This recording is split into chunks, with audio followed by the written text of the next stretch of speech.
What makes for a more effective presentation? What's actually going to make somebody care and listen to you? Whether you're a leader or a coach, at the end of the day, you are judged by your ability to move people to action. So today we are going to talk about 11 core elements of what makes for a great presentation. Now let me be clear here. When I say presentation, I don't care if you're speaking to 3,000 people, 3 people, or just one individual. You want to make sure that you have structure to your message. Now, on the other hand, it doesn't mean you have to use all 11 every time. There are so many different types of communication. There are so many different types of persuasion. There are so many different reasons you're going to speak to somebody. So just like if I'm making a dish or soup, I don't need to take every ingredient out of my cupboard. You don't need to take every ingredient here.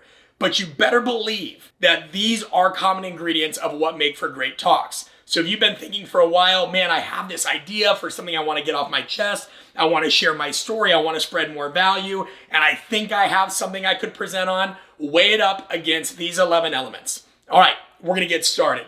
Number 1, first and foremost, and hopefully this is obvious, but the obvious isn't something that people always act upon, you need a clear intro. You just do. You need to have some way to grab their attention right off the bat. What are we talking about here? What is the core purpose of your talk?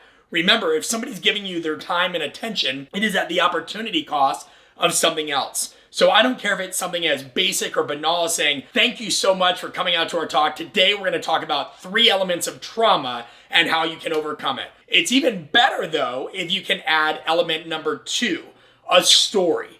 Think about the difference of you saying, hi, I'm blank, and this is what we're going to talk about, and you saying, imagine it's 1992.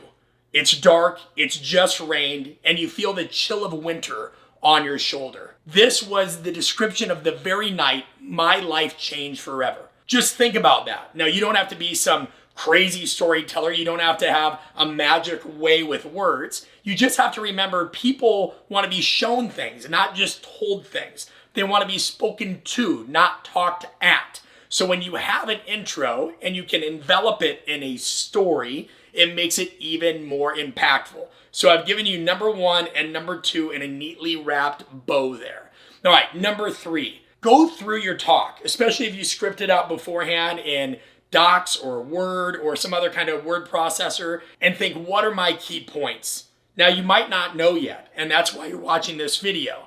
Then what I want you to do is just take out your phone, use a voice recorder app, and think about something that you could just rant about or talk about for 3 to 5 minutes. Just go. Don't worry about how imperfect it is. When you listen back, or maybe you choose to get it transcribed, you want to start thinking about what were the recurring themes that I used? What were some phrases that I said again and again?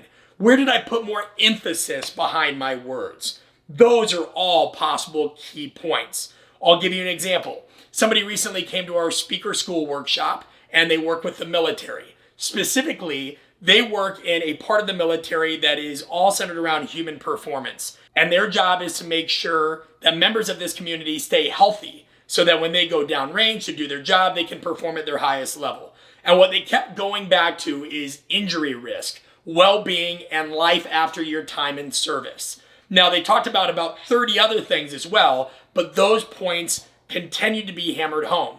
So when they looked at the transcript or when they re-listened to the audio, it gave them a clear way to identify what the main structure of their talk should be around. Those 3 elements. Your content will have a way of speaking to you. You have to think, what do I keep coming back to and what's it trying to tell me? Other key points might be facts or statistics or figures, which leads me to the next piece. You want to make sure that you have both emotional appeals and logical appeals. If some of your key points are all about statistics, then that is a logical appeal. You are using logic. You are using an analytical-based drive or lens to really key on that fact. An emotional-based appeal could be the use of story. It could be something personal you share. It could be an inspiring message. It could be anything that doesn't take a lot of time or effort to process because it's just more visceral. So for example, a logical appeal could be, you can see per the graph right here that statistics show, and then you go on to continue your point. An emotional appeal could be, think about a time when you were left behind, where you were left out. Think about a time where you were injured and you felt the blood trickling down your arm. See how graphic that is? It makes you feel something. Now, it may make you feel something off-putting, but that's a lot better than feeling nothing at all. The next piece, do you have clear transitions? Notice the verbiage I just used a moment ago. The next piece, that is transitional language.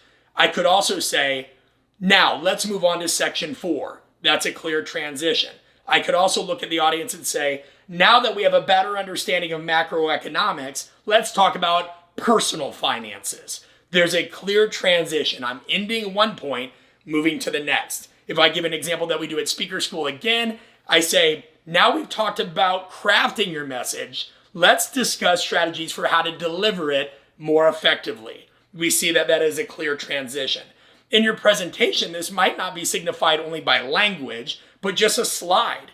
You think about how are you structuring your slides? Have a signpost, something that says module 4 or the next chapter or just the word, something that draws the audience's attention. All right, now another piece that a great talk should have is a call to action.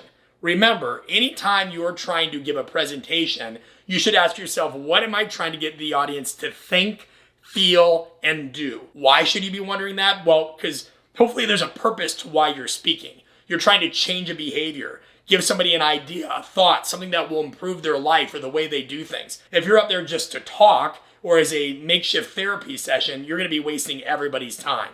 So if you're thinking, what do I want the audience to think, feel, and do? You need to have a call to action.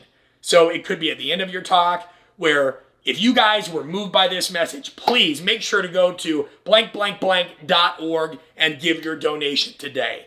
Thank you so much. It could also be a way for you to engage the audience. You could say, guys, I really appreciate you giving me your time. Let's dive into it. I need everybody to please stand up for me. You've got them involved. A call to action, they need to do something. Is it visit a site? Is it donate? Is it to stand up? Is it to find a partner? Is it to engage? But that's always going to be a way to be a little bit more convicting and compelling in your message, as opposed to people just sitting there watching you talk for 60 minutes with no change in your tone and no clear actions to take. That's just gonna bore people. Let's talk about another key ingredient, a sign off. Imagine I'm done giving this talk right here. I might say, that's it for today's tips. Thank you so much, and be sure to click the like button and subscribe. That's a sign off. If I'm done giving an in-service, somebody maybe brings me in as a consultant, I might say, I really appreciate everybody's time. I'm now going to field some questions. Let me know if there's anything I didn't make clear enough or I can go into more detail on. See how that's both a call to action and a sign-off. I'm making it clear I'm done. The sign-off could be as basic as saying, everybody, that's my time. Thank you again. I know this is time away from your family, your job. It's not taken for granted. I really appreciate it. Blah, right? That's it.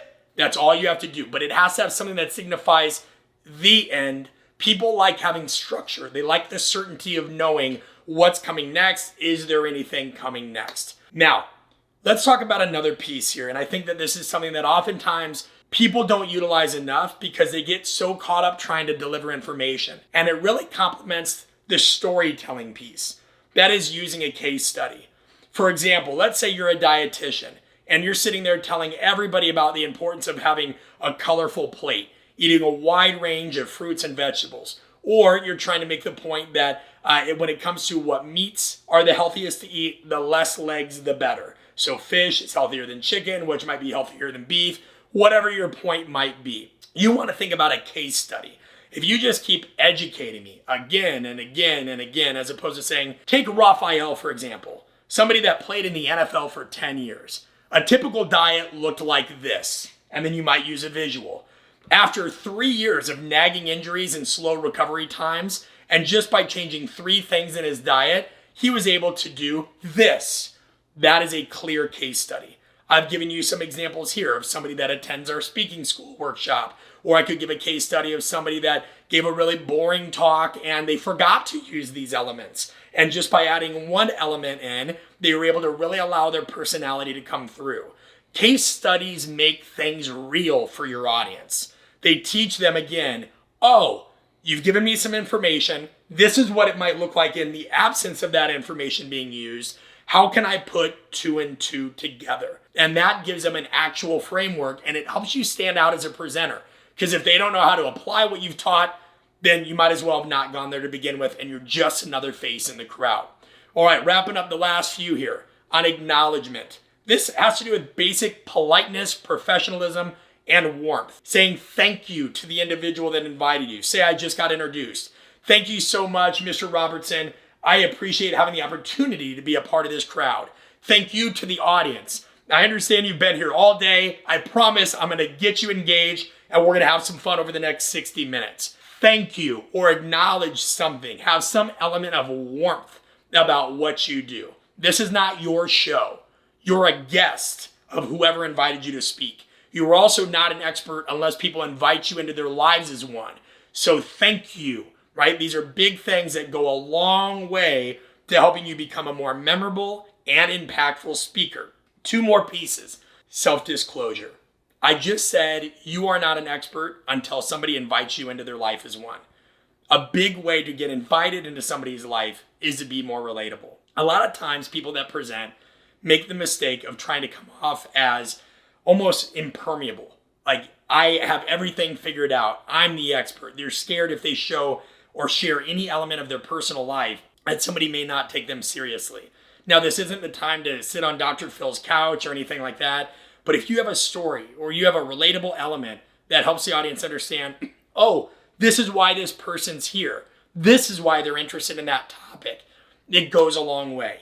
Even showing imperfections. Most people that create videos are so scared to mess up. I remember a time I was scared to cough. I thought, oh, we have to stop again.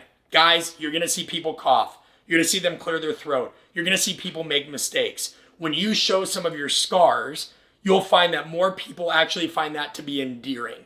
And it's a fine line. But you have to think about, what's the information I'm sharing? Does the audience know really why I'm sharing it? What impact it's had on my life? Or mistakes that I've made along the way? Share something about yourself, right? It doesn't have to be the deepest thing. It could be a wide range of applications, breadth over depth, or it could be one thing, such as me. I talk a lot about communication because poor communication in medical care nearly cost me my life. Communication doesn't seem like a sexy topic, yet we all recognize what happens in our life when it goes wrong. We lose relationships with people we've loved. We may lose credibility. We may lose opportunities. All of a sudden, communication becomes the thing that we know we all need to do when things get bad, and at some point in your life, they usually will. Share something about yourself. And the final piece, compelling visuals. Go through your slides. You don't need to be the Michelangelo of PowerPoint, right? But you just need to say, is there a consistent theme? Is it a font that I could read if I'm standing all the way in the back of the room? Could it pass the squint test? How do I expect people in the entire auditorium to see things? Is it aligned with your company brand? Is there a mix of maybe static images, GIFs, videos? Remember, you're trying to disrupt their attention so you can make a difference and call them to take action.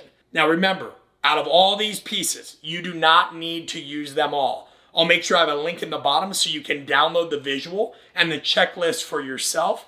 Then in the meantime, make sure to audit your work. Make sure to go through whether you're giving a presentation online or in person and think, do I have some element of all these pieces? Guys, I'm Brett Bartholomew, and that's today's episode. If you want more information, be sure to visit artofcoaching.com.